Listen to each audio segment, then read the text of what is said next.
This is a new security strategy. It's a big moment for the Home Office, which is also at the centre of the debate about immigration policy generally. And as the Windrush scandal showed, this is a very sensitive issue. We have a new Home Secretary. Do we have a new direction?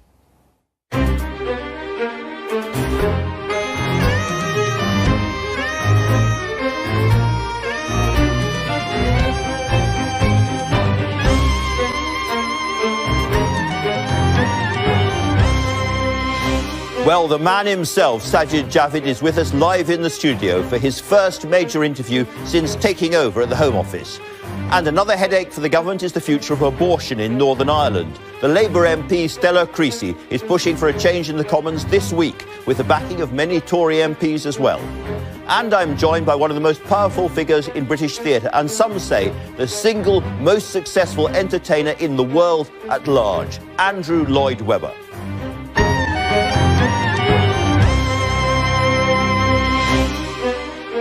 The actor Michelle Keegan, star of the army drama Our Girls, been telling me about her own family's role in the fight for women's votes. Reviewing the news, two voices from rival Red Tops, Kevin Maguire of the Daily Mirror and Jane Moore of The Sun. Bish bosh. But first, over to Roger Johnson with the headlines. Good morning. A special service will be held at Southwark Cathedral this afternoon to remember those killed and injured in the terrorist attack on London Bridge and Borough Market a year ago today. 8 people died and 48 others were injured, as Simon Clemison reports. Borough Market, 10 o'clock. How Saturday night should be. The more you think about it, the more you let it impact your life, the more they've won. So just carry on, let's get rid of these barriers. Let's just carry on with our day-to-day lives. I feel pretty safe now because the government police is taking care of it. This city knows how to live past difficulty. It's done that many, many times through way more difficult experiences. So really, I think people look on. Police were prepared for a new style of attack, where individuals or groups go on the rampage, sometimes turning cars and vans into weapons. But this was not the first of its kind in 2017, and it wasn't the last. After people were knocked down on London Bridge, the attackers ran towards the market, stabbing those they passed before being shot dead by armed officers. With the Manchester Arena bomb, there were 5 attacks in the UK last year, but there are those who are keen that each one is not forgotten. Today's service at Southwark Cathedral will also honour the work of the emergency services. We've got a long history of serving the people, the residents of this parish, but this has seen as a new level of strength. And that is very encouraging because it could have destroyed. That's what the intention was. But actually it's built something that's rather beautiful. Solidarity and defiance are words often used, but here it is about actions too. It's Saturday night and they're enjoying it. Simon Clemison, BBC News. Finance ministers from the rest of the G7 have strongly criticised Donald Trump's decision to impose new tariffs on steel and aluminium imports to the US. The EU and Canada have threatened to retaliate with new tariffs of their own, but President Trump says that the new duties are vital to protecting American steelworkers and national security. The Department for Education has confirmed that it intends to launch a free website for schools in England to advertise teacher vacancies later this year. The government says that advertising jobs currently cost schools in England up to £75 million a year. School leaders have welcomed the move, but say it needs to be part of a wider strategy to address the challenges facing schools. Firefighters have put out a fire at a 6-storey block of flats in central London. 10 fire engines and 72 firefighters were called to the blaze in Harley Street just before 6 o'clock yesterday evening. The building includes flats, a dental clinic and an eye clinic. That's it from me. The next news here on BBC One is at 1 o'clock. Now back to you, Andrew. Many thanks, Roger, and to the papers, as ever, which are throbbing with life and brimming with stories this Sunday morning. There's the Sunday Telegraph, a happy Queen at the Derby with a nice hat on. Priti Patel having a real go at the Conservative Party over so much of its policies at the moment. Of course, she lost her job. Equally enthusiastic about the Prime Minister is Crispin Odey, who is a donor who put money into the Tory party and now wants Michael Gove to become Prime Minister, he says. There's the front of the Sunday Mail on Sunday. A great, great story. This, back from the dead, we find Thorpe's hitman. Now, this is the story you may have seen as a BBC drama, the Jeremy Thorpe scandal. And the guy who actually pulled the trigger, who everyone, including the police, thought was long dead, turns out to be alive and well and talking to the press. Next week, I fully expect that Rinka, the Great Dane, will turn out to have survived the attack. And if Rinka is alive and well and leading a blameless old age in a kennel in Sussex or somewhere, we will have her on the sofa next week, I promise. And finally, there is the Sunday Times. George Michael, a very important story here. They have got not an actual leak, but an account of a document about a no-deal Brexit, which is extremely doomy and gloomy, to say the least. They may just be trying to frighten us, but if so, they are succeeding this morning. We're going to talk about that in a moment. Let's start with, I think, that story, Kevin. No, absolutely, in the Sunday Times. It's a leak, they say, from the Brexit department, David Davis's department, planning for Brexit. And they say they game-played the potential scenarios if Britain comes out without a deal with the European Union. Mild, severe, and what they dub Armageddon. And the severe, not the Armageddon, the severe, the middle game planning is we'd have food, petrol and medicine shortages. Dover would begin to collapse, a port so much trade goes through on ferries and on the tunnel. And we're at the business end of Brexit now. Decisions have to be made. European Council later this month. Clock's ticking down to next March. And customs union, single market, these big questions aren't resolved. Now, of course, Ian Duncan Smith, big Brexiteer, pops up, says this is Project Fear. To some extent, the reality is just kicking in. Brexit is an idea, you understand it, but when you get the reality, somehow disengaging. Absolutely. I mean, you would expect them to do reports like that, because they'd be foolish not to, wouldn't they, to sort of plan. But, you know, a lot of what you hear about the potential of Brexit is might, you know, could be, would be, whatever. And remember the millennium bug? How that was, we were all terrified, crash and blah, blah, blah. And let's talk a little bit about the origins of this story. So this is a paper produced for a cabinet committee, which we're told is so explosive, it's locked in a safe and is never brought out to sea. Until now. Until now, until it's on the front page of the Sunday Times.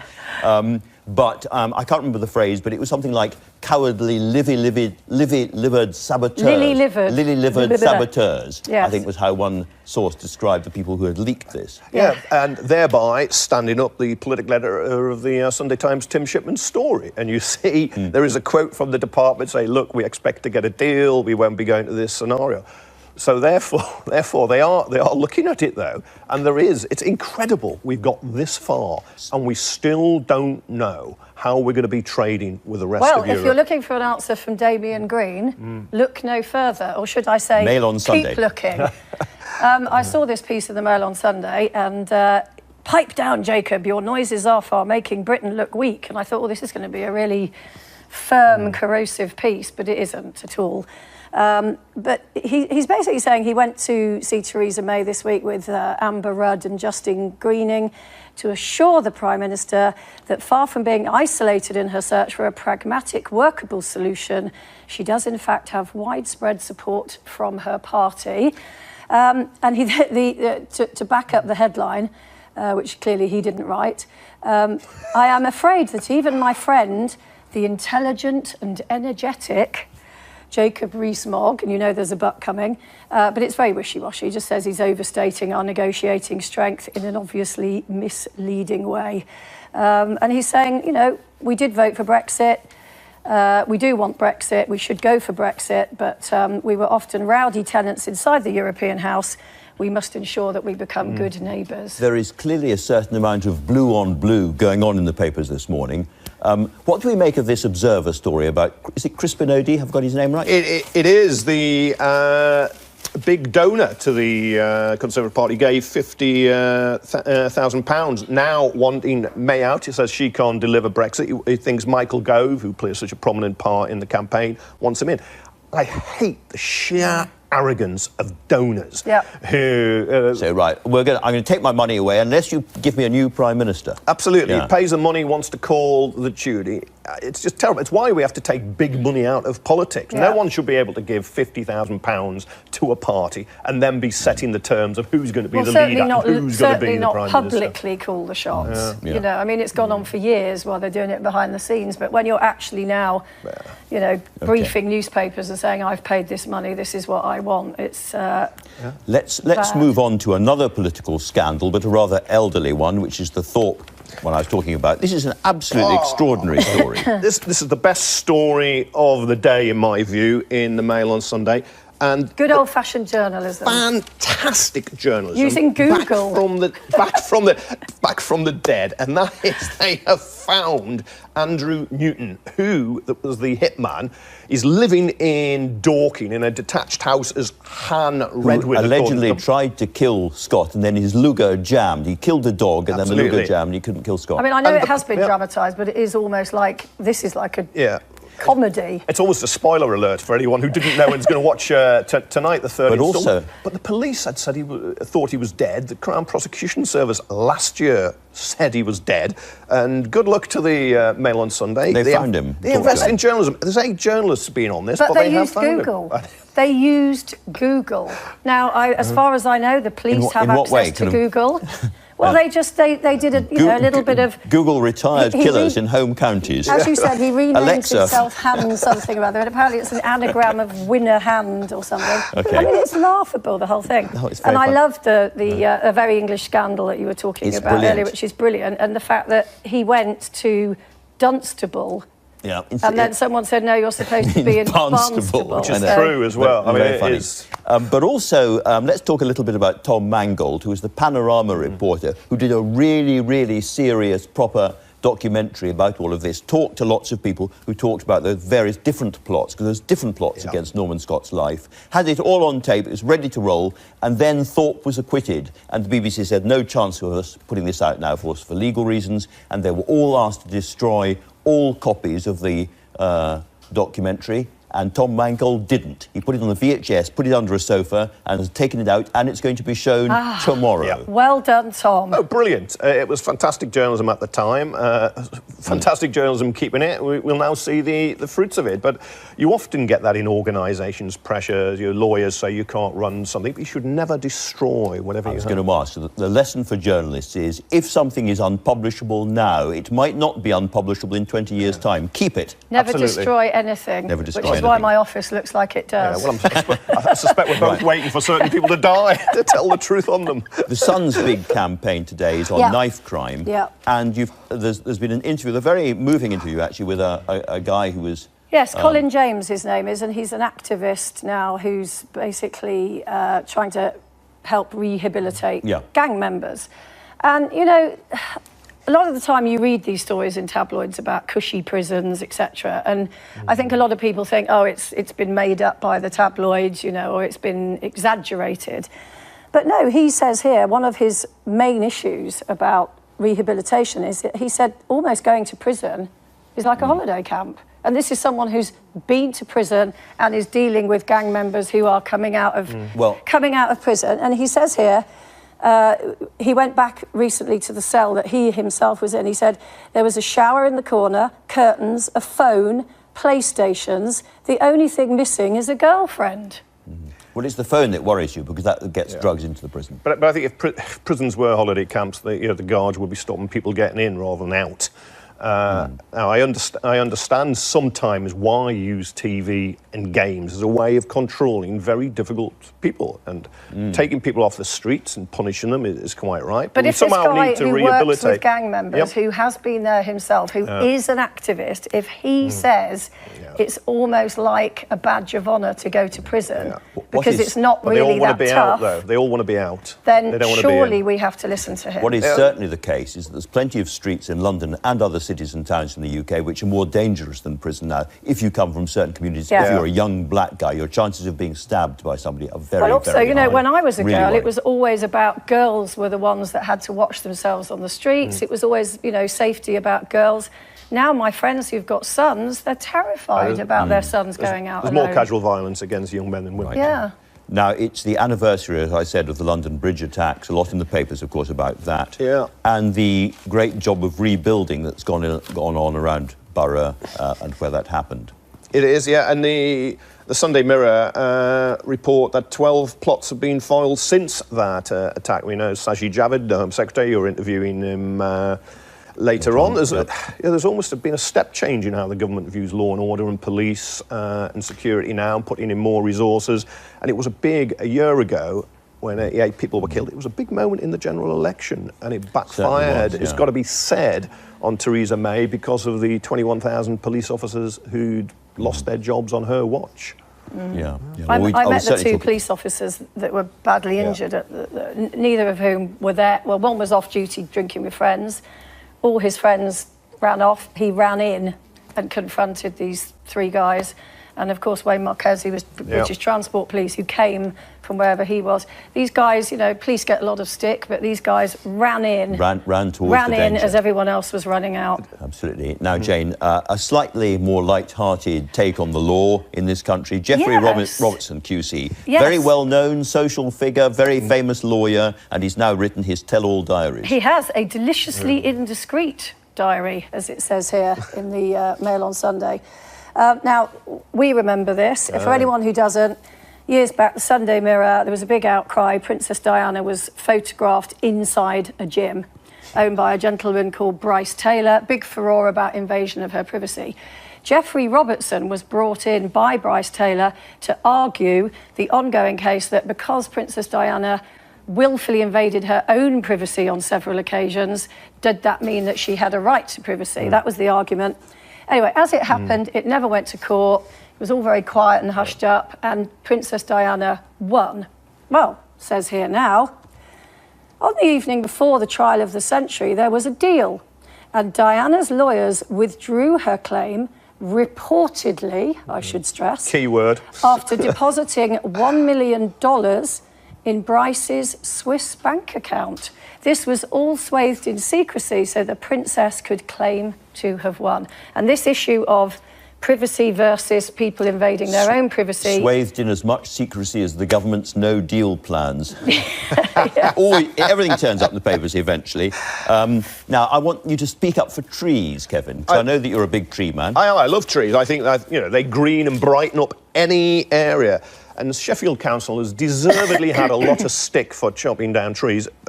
Sunday Times, freedom of information, Newcastle and Edinburgh have chopped down more trees. 110,000 have been lost across the country in 3 years, because it's often cheaper to chop them down than to maintain them. And this is where local authorities, I know they're under severe financial pressure, they've lost so much funding, and they've signed, for instance, in Sheffield, a disastrous PFI deal. We're almost out of time. Yeah. Very, very quickly. Everyone's talking about Simon Cowell and his phone. Simon Cowell has not used his mobile phone for 10 months. Now, I suspect he has staff that do that for him. But how many people will say, if I turned off my phone and didn't look at it again, would my life be better, quieter, Well, he says pleasanter? it has worked wonders on his mental health and well-being. But he'll have a flunky running up. All of our viewers who have flunkies around them, there's a great tip. Thanks both very much indeed. And so to the weather, it's been hot and wet and horribly humid, a bit like living inside a washing machine or the back roads of Belize. It's enervating, it's exhausting. I have been crawling around like a very elderly tortoise, but apparently it's about to break. Over to Matt Taylor in the weather studio. Matt.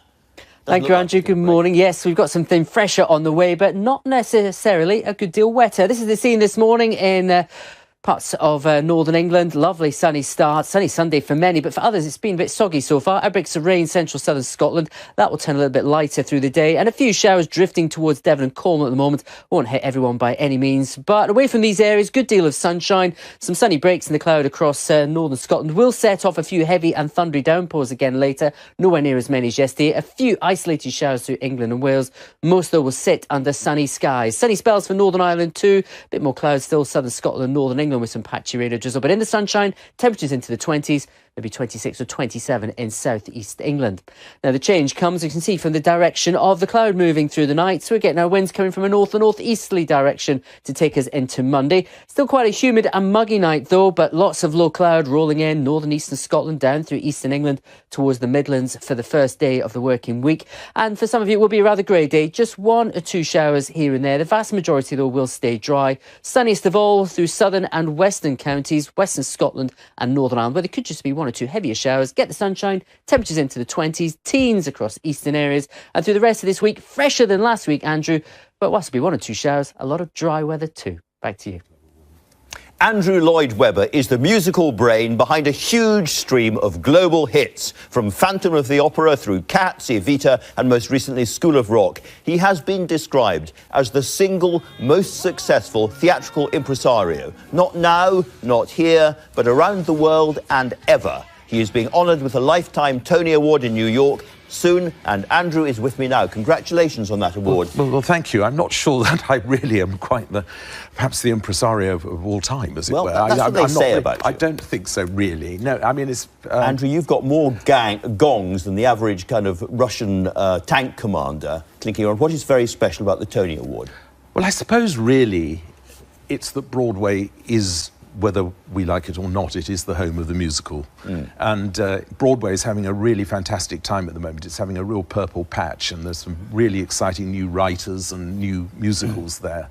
And for me to get it from, as a Brit, from that community, it is, I think, probably, it probably is the sort of the one thing I never thought I'd have.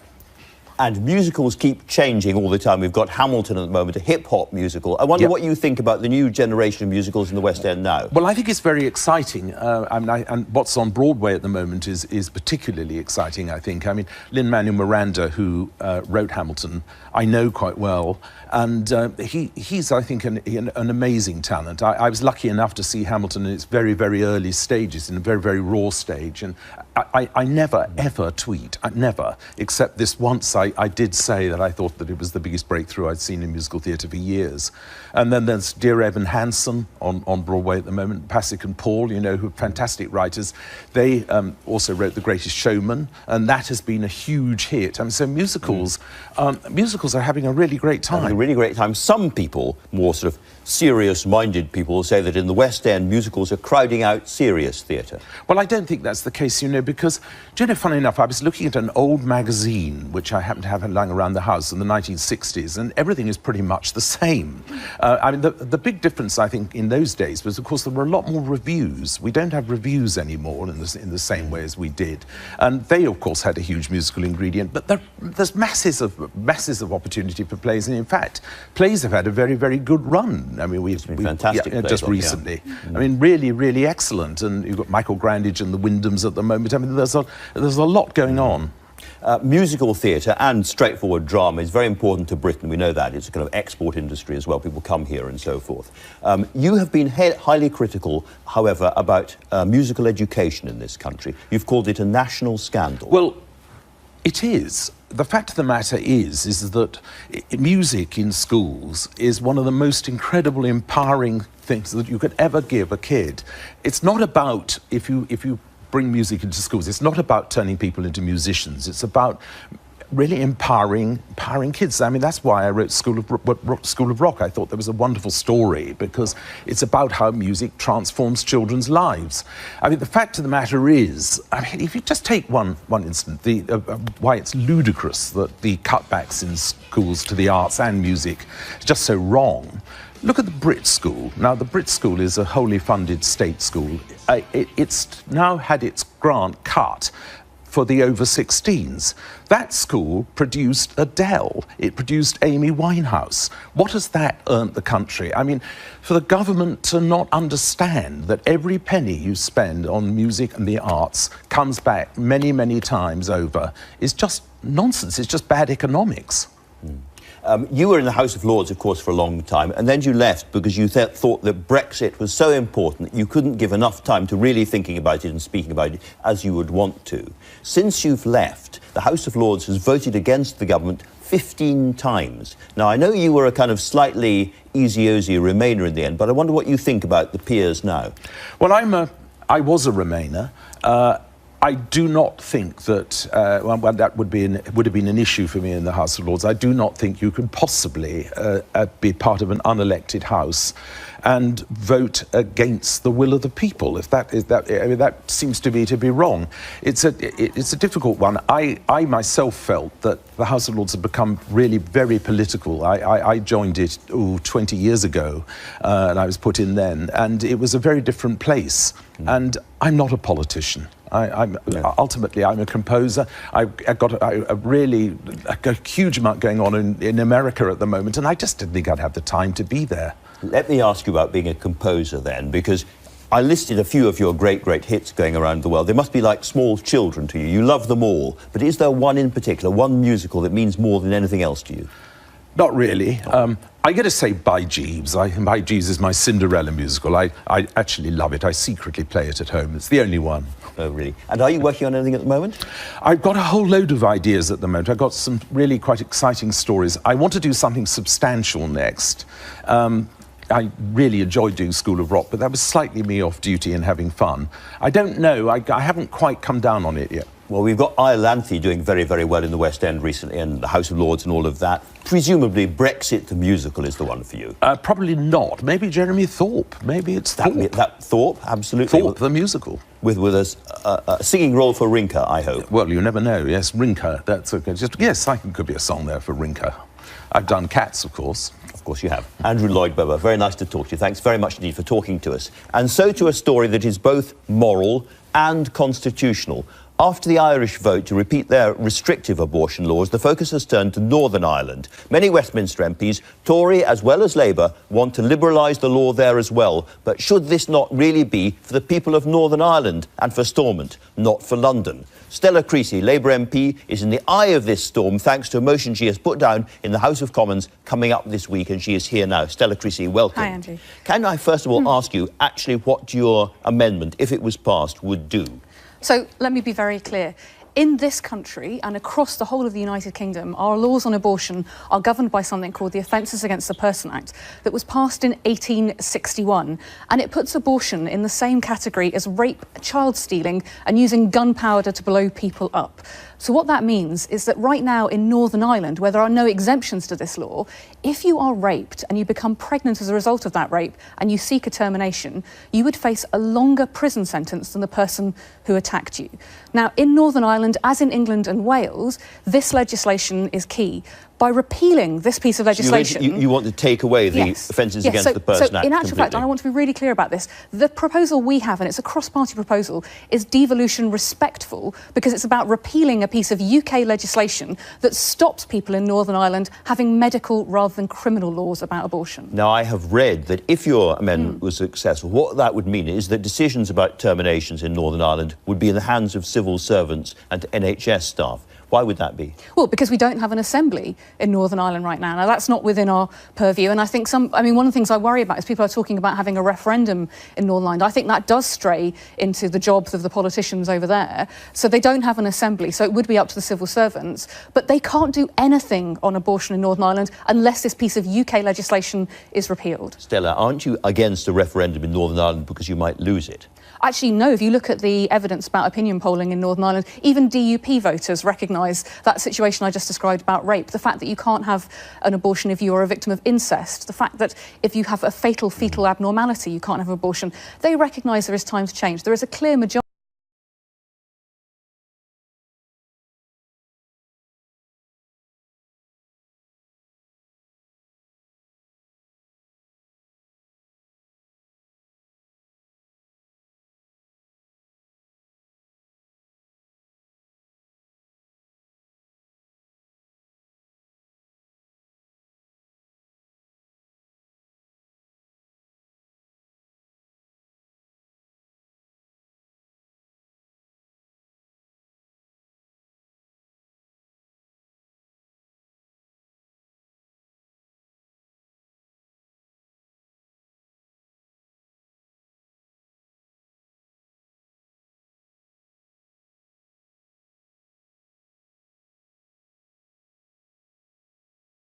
People from Seven Sisters to Southampton to South Belfast to Scotland would be affected by this change. I think it is right that we look at legislation that's 150 years out of date. But you're really doing it to change the situation in Northern Ireland, aren't you? Well, it would absolutely, it would force the people in Northern Ireland. Yeah. But look, 3 women a day in Northern Ireland either travel to the UK or have to take the pills to secure an abortion. The legislation is completely out of date. It is absolutely right that we give people the opportunity to update that legislation. It'd be up to the people of Northern Ireland how they would do that. But so too, that would have an effect in England. And frankly, I don't think just because the DUP are at Theresa May's table, that should stop us looking at UK abortion law. A really important question. Do you have the numbers? Because there's a story in the papers today that the SNP, for instance, are against you because they think it tramples over devolutionary settlements. Well, that's not... I've been talking to members of every political party because Including abortion SNP. is... Yes, absolutely, because abortion is not a party political issue, and I would be very against anybody trying to turn it into that. We've been talking to them about how this does respect devolution, and I think if people like Ruth Davidson and Hannah Bardell and co look at this legislation and what we're talking about, I think they would support it because it does absolutely put power back in the hands of every nation to set modern abortion laws. What it also does is says that you can't ignore this issue anymore. Can I turn to one other subject? Because you've put your head above several parapets at the same time. You've signed the nature of politics at the moment. I know. You've signed an open Yes. letter to Jeremy Corbyn with a lot of other London Labour MPs, like Labour MPs from Wales and the northeast of England, doing the same thing, saying, please change policy and commit yourself to a second referendum or a second people's vote, you call it. Is there any chance of that happening at all, do you think?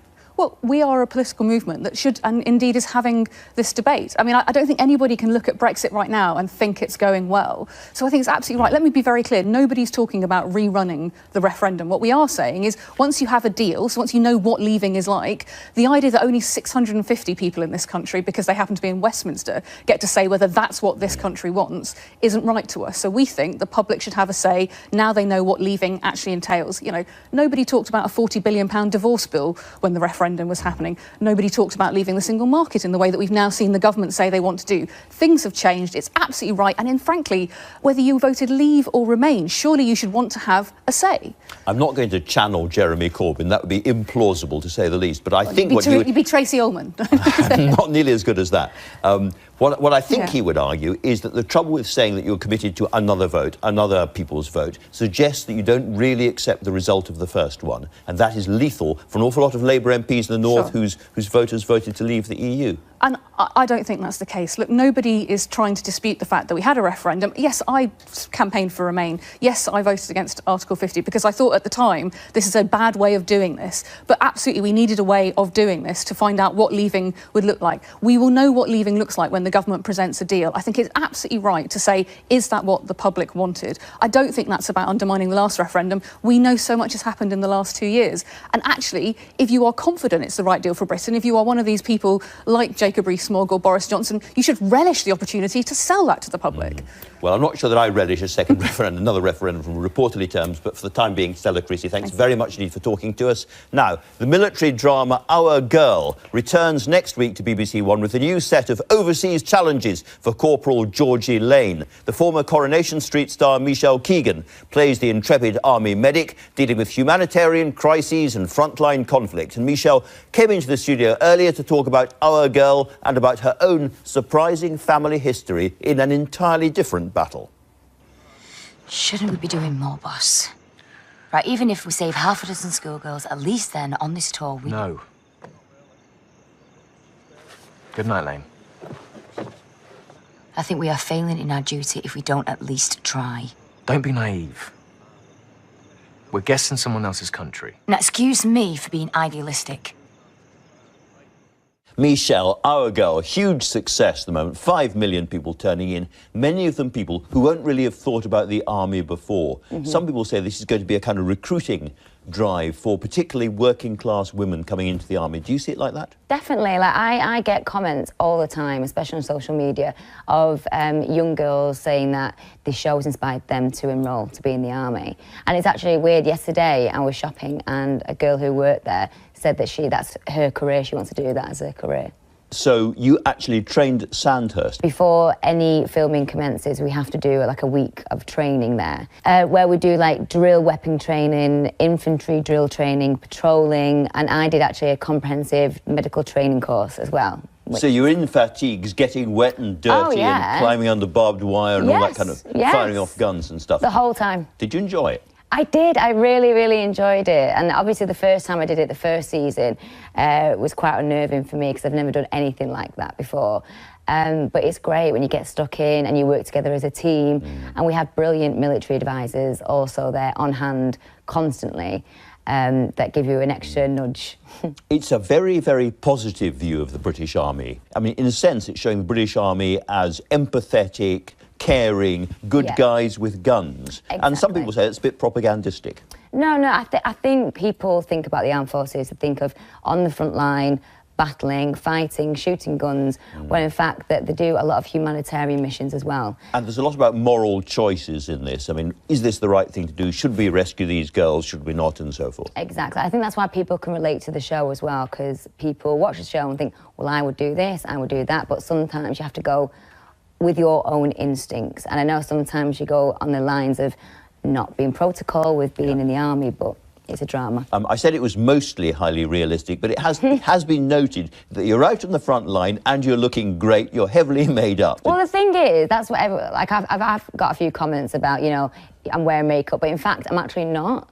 I have tattooed eyebrows, so straight away everyone's like, oh my gosh, she's got tattooed eyebrows, that's not allowed in the army. Well, in fact, they're actually tattooed, and I can't wipe them off.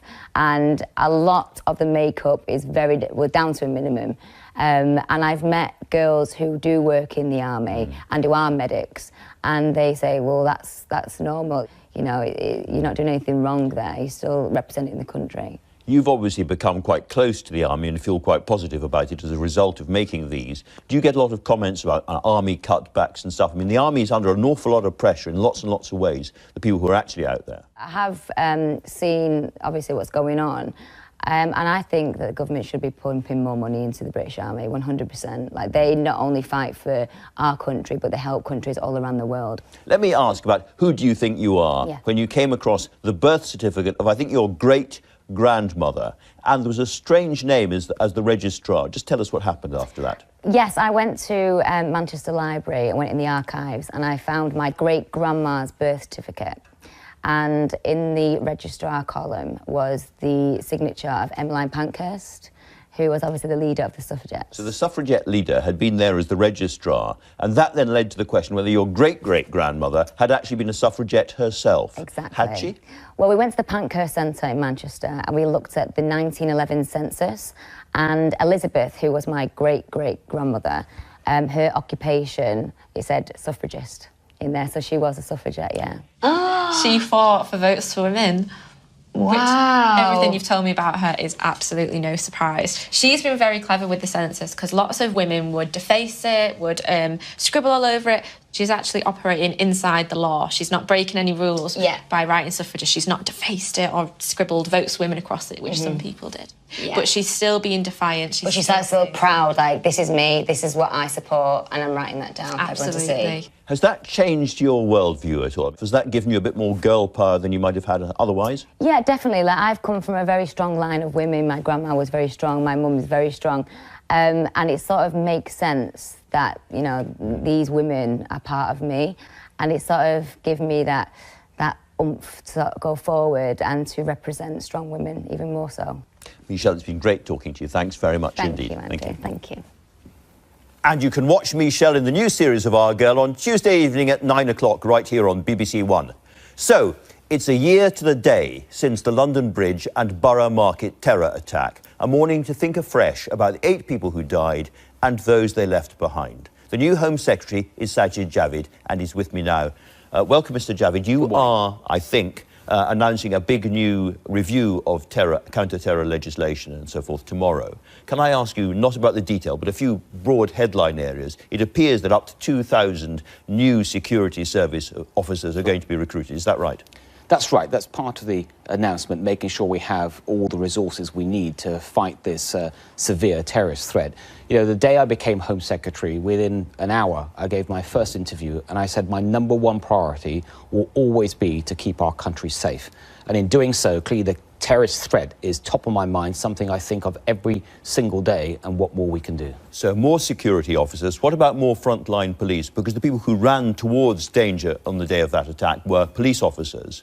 and there's a lot of thought that actual neighbourhood policing is crucial to gathering the intelligence and helping the security services. Well, that's right. Neighbourhood policing is crucial. So there is more resources, some that we've already announced for counter-terrorism policing, but there's also more work to be done, as you suggest, with neighbourhood policing, because one of the other announcements I'll be making tomorrow is that MI5 will be sharing much more of its information with other organisations. So not just with counter-terrorist police, but neighbourhood police, with local government councils. In some cases, absolutely, to make sure that there's a much higher chance of finding some of those extremists and disrupting plots a lot earlier on. So some people, I suppose, would say that this is about using local government, using perhaps head teachers in schools and elsewhere, as it were, additional MI5 agents. They're the ones who will be passing information back to the security services, and that in turn may make some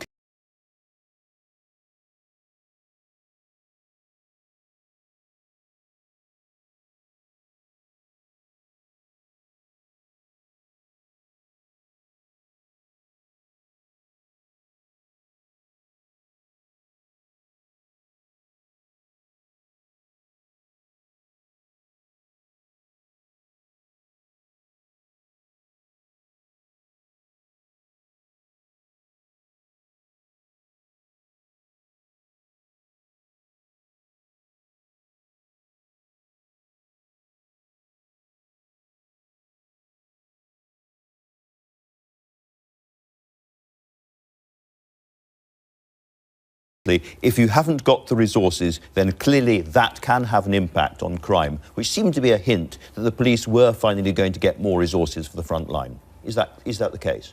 It was more than a hint. It was a recognition that our police have an incredibly difficult job to do. They're seeing rising demand in, not just, we talked about the terrorist threat, but they're seeing rising demand, for example, from cybercrime. They're seeing a rise in reporting of historic sexual crimes, child sexual exploitation, domestic violence. These are things that we want our police to deal with, and we've got to make sure they're properly resourced. So what I've said to the police is that whilst we have increased resources dramatically in this financial year by some 460 million throughout England and Wales, I want to make it a priority of mine in the next spending review next year. And have you got the agreement of the Chancellor to spend more on the police and the security services? Not yet, because we haven't started. Well, on security services, yes, we've already made some of those announcements.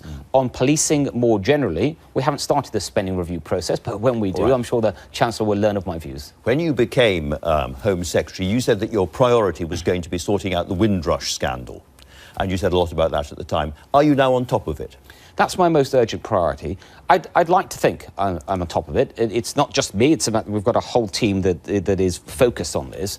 We've done a lot in the last few weeks, with the task force that's been set up, the work on the compensation scheme, the special Windrush scheme, so there's a lot of work going on. Let me ask you a few detailed ones. Sure. How many people have been illegally or wrongly deported? Not sure the final number yet, because there's still some work to be done on that, but we think it's 63. So let me be clear on that. This is people that we've looked at the total number of deportations and or removals since records began, electronic records in 2002, to the Caribbean. That number is about 8,000. We think of those, there's 63 that potentially could have been what are referred to as a Windrush generation. That's people that were here pre-1973. Of that 63, it is worth pointing out, though, that 32 are foreign national offenders, so they were serious offenders that were deported after they finished their prison sentence, and 31 are obviously not offenders and a separate group. And so they're out there. How many of them are you in touch with now? Well, of the offenders, of the serious offenders, I'm not in touch with any of them, and I'm not going to get in touch with any of them because I don't want them back in our country. They can stay where they are. Of the other 31, of course, we are going to make every effort that we possibly can to get them, to help them if they want to return or if they want to look at compensation. And in some cases, those deportation removals might have taken place years and years ago, so we don't have their current addresses or the most relevant information. So in every single case, I've contacted the respective governments in the Caribbean. We're working with them, and so far we've managed to reach 7 of the 31. 7 of the 31. So if there is somebody, and we see lots of things on TV about this, if there's somebody who doesn't know Jamaica well but has been sent back to Jamaica, is pretty much penniless, doesn't have a job, doesn't have a British passport, that person will be helped, will be given an emergency passport, will be brought back home again by the British government and compensated. If they were part of that 31 cohort I've talked about, Yes. they will be helped. And we are trying everything we can to get hold of them, and everything. We're working with all the governments, we're working with our embassies and high commissions in the respective countries, and we will be doing everything we can. So that's deportations. How many people have been wrongly detained? Don't know yet. We're still working on that. It's a very complex matter because there's obviously the number of people you need to look at is a lot more than removals and deportations. Yes. Some of the information, if it's not in electronic form, it's harder to get But you at. know that people have been wrongly detained, don't Yes, you? yes. You do, In fact, you do. we already And know there's of some cases. Lots of examples and cases on the television Yes. and so forth. Yes, absolutely right. But in terms of priority, what I've done is make sure that, number one, we're helping those people that need it right now. And that's what the task force is doing, making sure people have the documentation they want is being made available to them very quickly within days of being, of contacting the task force. Number two are the deportations. And number three, I want to get to the bottom of the detentions. When this all came out, you said it could have been my family, it could have been my mother. If your mother had been lifted from your family home and put into Yarl's Wood, as happened to many other people, she would want to be compensated, I'm Absolutely. sure. What kind of level of compensation do you think people are justified in?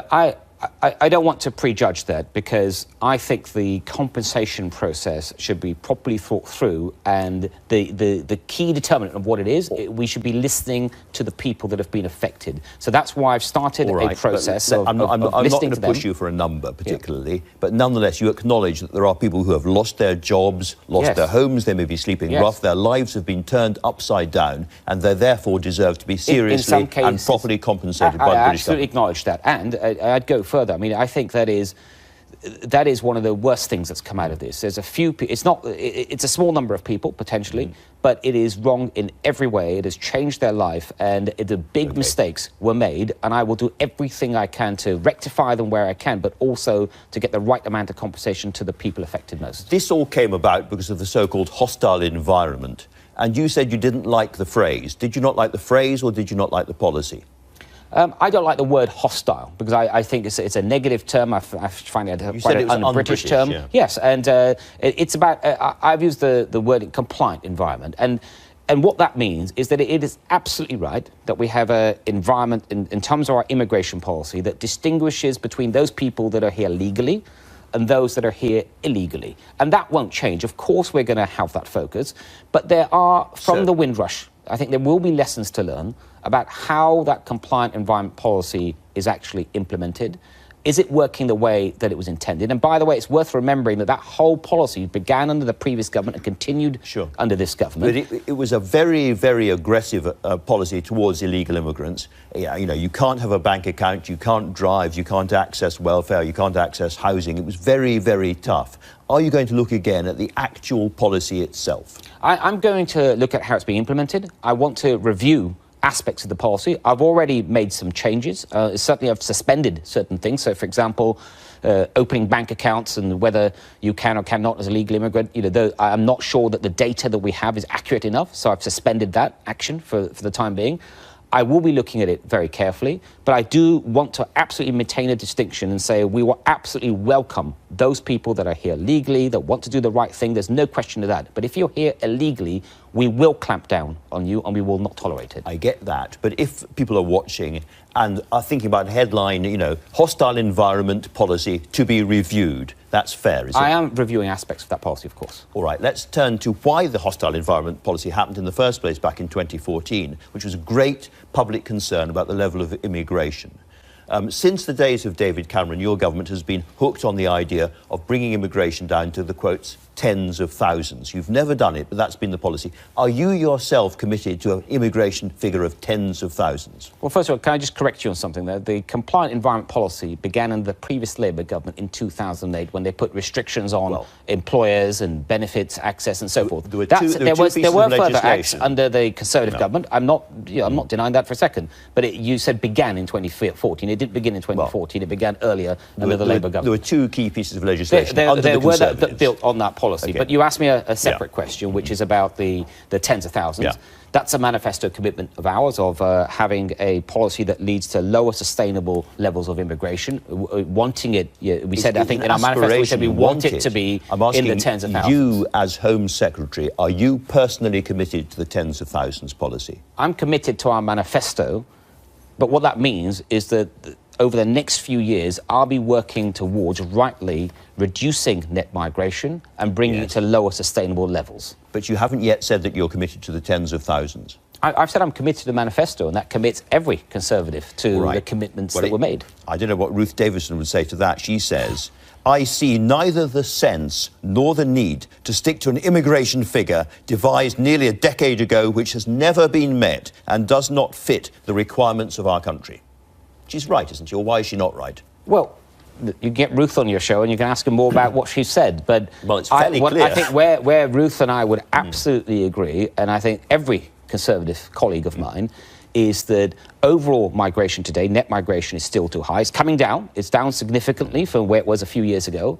And so we need a policy for the longer term that's going to bring it down to that sustainable level. So we want to absolutely have this policy that welcomes people that want to make a contribution, brings those high skills in that we need. But overall, we do need a more sustainable level of net migration. And tens of thousands is still something that you're happy with? It's a commitment in our manifesto. Different question. No, we're happy with our answer to a slightly manifesto. different question.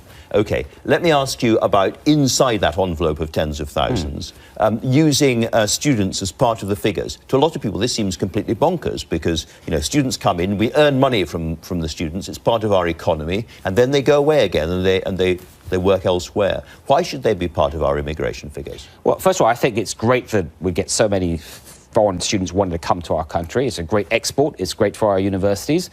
That said, I do understand this argument, the argument that you've made and others have made. It is worth remembering, though, that as long as a student's coming in and then leaving at the end of their studies, in terms of net migration numbers in the long term, it shouldn't make any difference.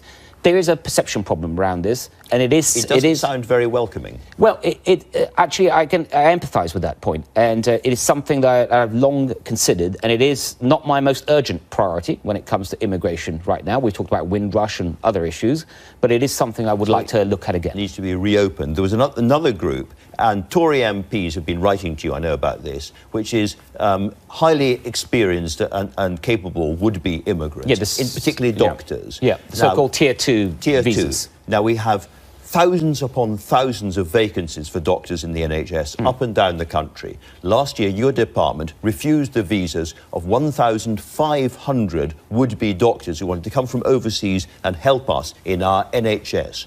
One NHS manager described this policy as completely balmy. What's your view? I think I can understand when the policy was put in place, there was a cap that was established of 20,700 a year of these highly skilled immigrants.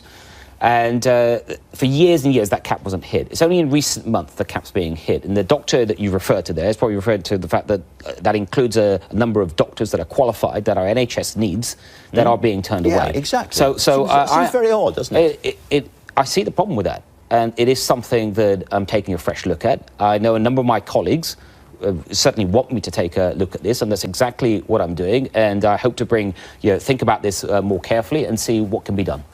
A lot of these issues are about knowing exactly who is in the country and what they're doing, who's leaving, who's coming in. And some of your predecessors have said in terms that the only way to really get a grip, if you're the Home Office on all of this, is to change direction and introduce ID cards in this country. What is your view of that?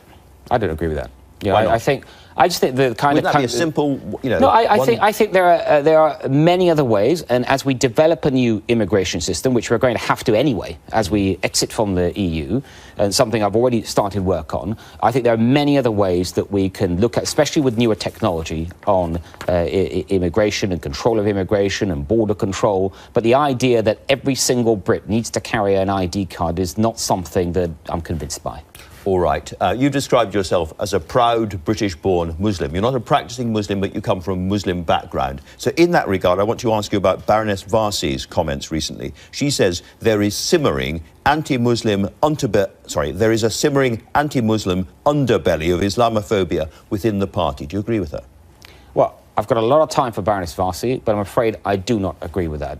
I mean, for a start, she then went on to say there are certain parts of the party that are in denial about it, but it's true. For a start, let's just look at who the Home Secretary is in this country. As you just described me, my name is Sajid Javid. I'm the Home Secretary in this country. That said, there are issues with anti-Muslim hatred in the country, as there are issues, for example, with anti-Semitism. All types of hate crime is wrong at every level.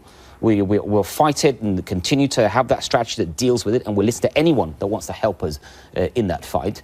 So you don't think there's a need for a new investigation into what's been said by some Conservative people? I don't, because who said this? It's the Muslim Council of Britain. They've written recently to the chairman of the Conservative Party making these allegations. The Muslim Council of Britain does not represent Muslims in this country. You find me a group of Muslims that thinks that they're represented by the MCB. And secondly, I would be very suspicious of anything that they've got to say, not least because under the last Labour government and a policy continued by us, we don't deal with the MCB, and we don't deal with it because too many of their members have had favourable comments on extremists, and that's not acceptable. Overnight, we've had 2 more stabbings in London. We've had a huge number of deaths this year from knife crime in London and from shootings, and a lot of people are getting really, really concerned. Yes. Are you going to increase the number of frontline policing, not just in London, but in cities up and down the country where violent crime is going up? Look, I'm very, very concerned about that, as my predecessor was. She put in place, my predecessor, the serious violence strategy. We've got a new government bill, the offensive weapons bill. We've got more money going to community projects for early intervention. Okay. Those are the things, first, I'll be focused on. But as I've said earlier to you, I will also be looking at police and what more we can do to help. When it comes to guns and knives, Raheem Sterling, the footballer, has famously had a M16 machine gun tattooed on his shin. What did you think of that? That's up to him. What kind of tattoo he wants to have has got no business of government. You don't think it's a particularly important issue? It's not a business for the Home Secretary. All right, fair point. Let me turn to Brexit. We get to Brexit eventually. I thought you'd ask me about this. Yeah, so the front page of the Sunday Times, these various no-deal scenarios, this allegedly explosive document locked in a safe in Westminster, but helpfully described to the Sunday Times, and their source says, in the second, the medium-range scenario for a no-deal Brexit. Not even the worst. The port of Dover will collapse on day 1. The supermarkets in Cornwall and Scotland will run out of food within a couple of days, and hospitals will run out of medicines within 2 weeks. At the end of week 2, we would be running out of petrol as well.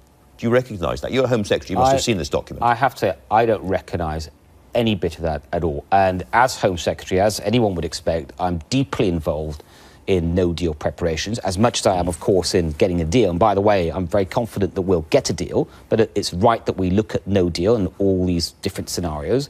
But I don't recognise any of that. Would there be any problem with supplies flowing in and out of the country if there was no deal? From the work that I've seen and the analysis that's been done, those outcomes that you sort of refer to there, and they're in the sort of article more generally, I don't think any of them would come to pass. Because, I mean, if there's no deal, we can keep the border open from our side, but if the French don't, then we are scuppered, aren't we?